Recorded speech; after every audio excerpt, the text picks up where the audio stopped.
Good morning, my name is Nathan Goodrich, Operations Section Chief for Northwest Team 3. I'm going to give you your morning update for the lower Sugarloaf fire.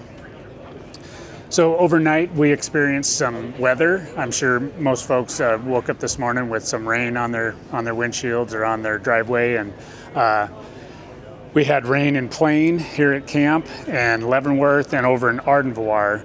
But randomly, we didn't get much rain up on the fire, but we did get a lot of wind from a thunderstorm. And so overnight, the bulk of the fire pretty much stayed in the same place that it was, but we did get some growth here on this section, kind of over here towards Indian Creek. And then we had a pretty good growth across Roaring Ridge here, about 1,000 acres is what we're estimating.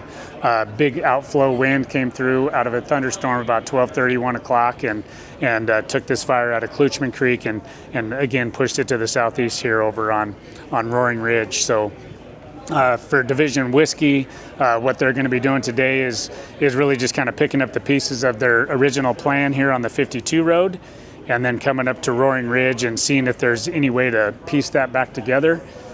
Our intent originally was to follow Roaring Ridge all the way out to Moe Ridge and then eventually connect in over on the Eniat side, but that may not be a viable option any longer. And so we'll be looking a little bit further to the south and southeast for some other options. Might be looking at Dinkelman Ridge, potentially a little bit further down here to the south, and bringing that back in over on this side. So resources will be looking at some different options out here in Division Whiskey for today due to the fire growth from last night.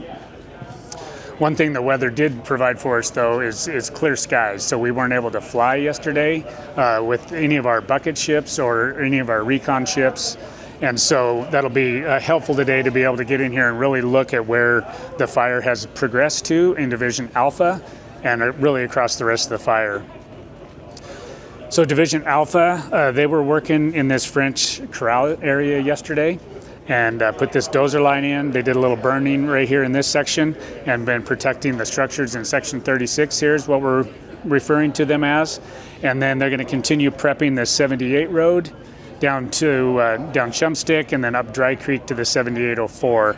And we're going to compartmentalize these sections all the way up along this southwest flank of the fire here in Division Alpha.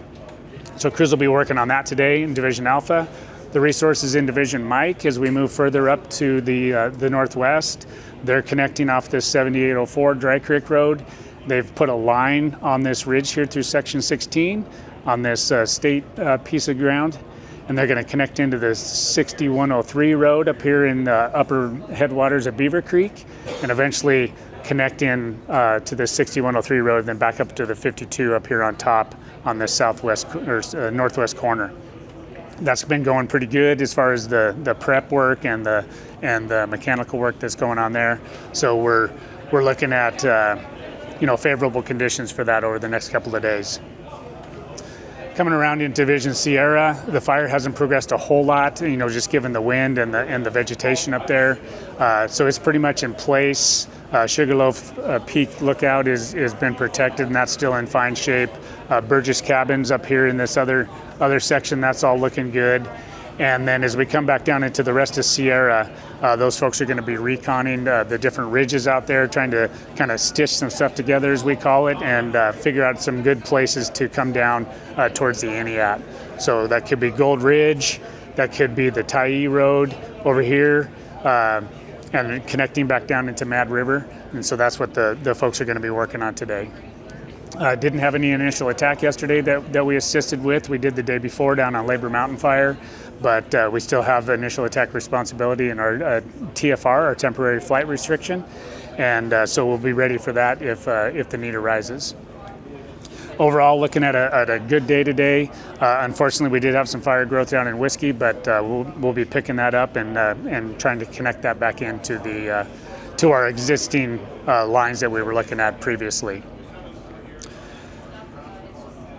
One other thing that the clearing weather is going to help provide for us is, some opportunities to to likely do some strategic and not necessarily defensive, but strategic burning in the future. And so I mentioned kind of compartmentalizing this ground.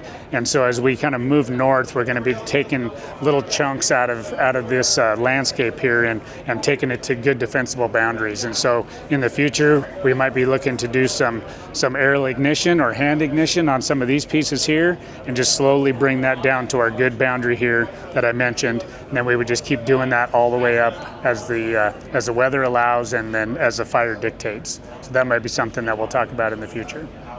So that's your morning update for Lower Sugarloaf.